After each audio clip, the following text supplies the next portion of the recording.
পাণ্ডুনাথ দেৱালয় সৃষ্টিৰ আদি মন্দিৰ কামাখ্যাৰ মেইন মন্দিৰ কামাখ্যাই এই 1962 যেতিয়া ব্ৰিজখন হয় তেতিয়া যাত্ৰী আহা বন্ধ হোৱাৰ কাৰণে কামাখ্যাই এৰি দিলে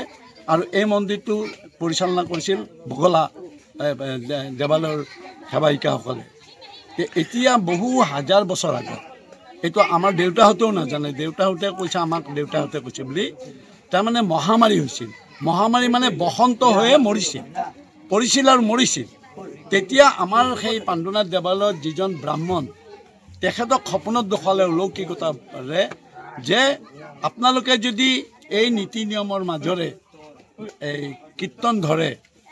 তেওঁক সেই হিচাপে বিশ্লেষণ কৰি দেখুৱাই দিছিল তেতিয়াহ'লে আপোনালোকে মহামাৰীৰ পৰা ৰক্ষা পাব সেই তেতিয়া হেৰিটো আছিল নিয়মটো আছিল আমাৰ গাঁওখন উত্তৰৰ পৰা দক্ষিণলৈ আছে এই দক্ষিণৰ পৰা আমাৰ কীৰ্তনখন ধৰি পাণ্ডুনাথ দেৱালয়ত আমি শেষ কৰিছিল বহাগ মাহৰ 1 তাৰিখৰ পৰা আৰু বহাগ মাহৰ শেষলৈকে এইটো কৰি শেষত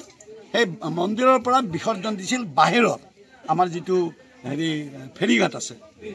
ইয়াৰ লজিকটো পাছত আমি গম পালোঁ যে লজিকটো এইটোৱেই যে ধৰ্মৰ নামৰে ভগৱানৰ নামৰে এই বীজাণুবোৰ এটা কোণৰ পৰা গাঁৱৰ পৰা অঁতৰাই নি হেৰিত মন্দিৰত জমা কৰিছিল আৰু শেষৰ দিনাখন সেই গোটেই বীজাণুবিলাক ধাৰ্মিকভাৱেৰে নি কিনে বাহিৰত বিসৰ্জন দিছিল সেইকাৰণে আমাৰ গাঁৱত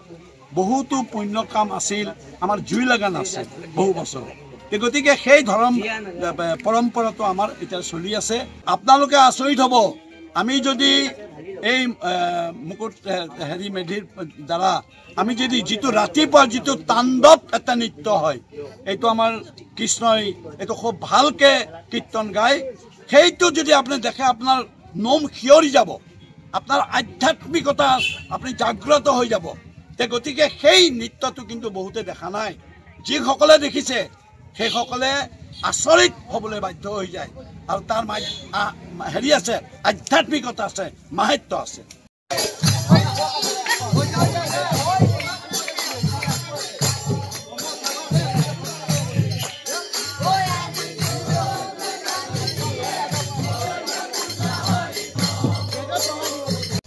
একুৰা জুই যাক নেকি মানুহে ভয় কৰে যি নেকি জুইকুৰাই মানুহক ছাই কৰিব পাৰে নিমিষতে পাহাৰ পৰ্বত ঘৰ দৰে জ্বলাব পাৰে সেই জুইকুৰাক আমি ব্ৰহ্ম অগ্নি বুলি আজি আমি তেওঁক আগবঢ়াই লৈ কিনে আমি এই কীৰ্তনখন বহাগ মাহৰ 1 তাৰিখে ধৰি আছোঁ আজি আমি বিদায় দিবলৈ সকলো ৰাইজে উঠি পৰি লাগিছোঁ গতিকে তেওঁৰ ওচৰত আমি এগছি বন্তি জ্বলাই আজি বাবাক আমি প্ৰাৰ্থনা কৰোঁ গতিকে ইয়াৰ মাহাত্ম্যটো আমি ইমান ক'বলৈ নোৱাৰোঁ আমি যিখিনি দেখিছোঁ সেইখিনিয়ে গতিকে নিমাই দাই ক'লে যিখিনি গতিকে আৰু মই বিশেষ আৰু ক'বলৈ নোৱাৰোঁ এতিয়া লৈ যাওঁতে কোনোবা হয়তো বহুতো ধৰণৰ অসুবিধা হয় কীৰ্তনখন ঠগিটো দিব নোৱাৰিলে সেইকাৰণে আমি ৰাতি আকৌ এটা সুযোগ দিওঁ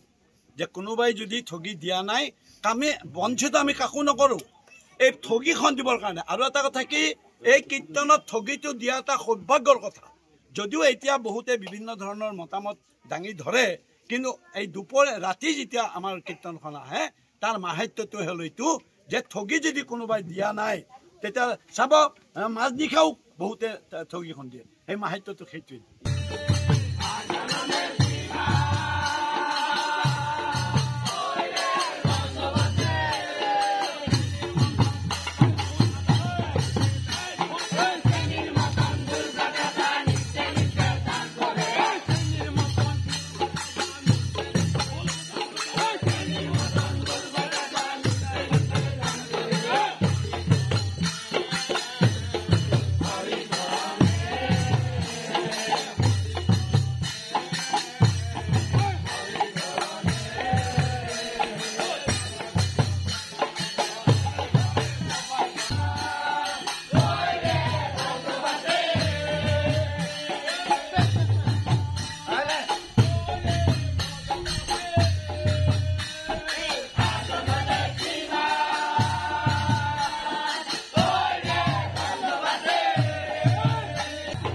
তেতিয়া ক'লে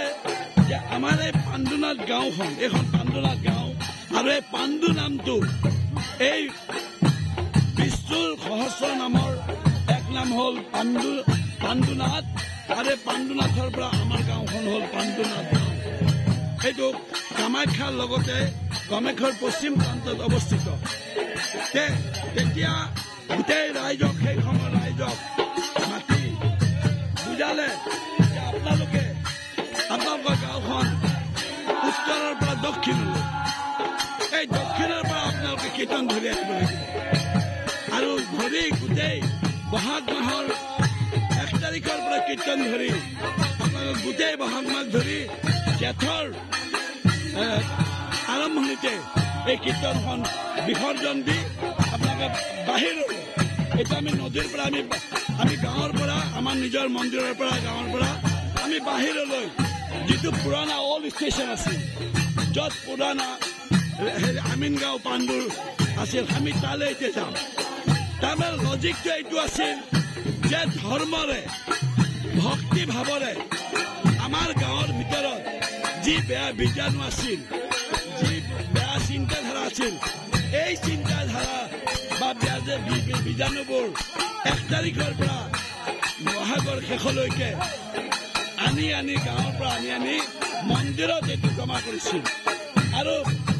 যেতিয়া বহাগৰ শেষত যেতিয়া বিসৰ্জন হ'ব সেই বিসৰ্জনত বাহিৰত যাই কিনে বিসৰ্জন দিব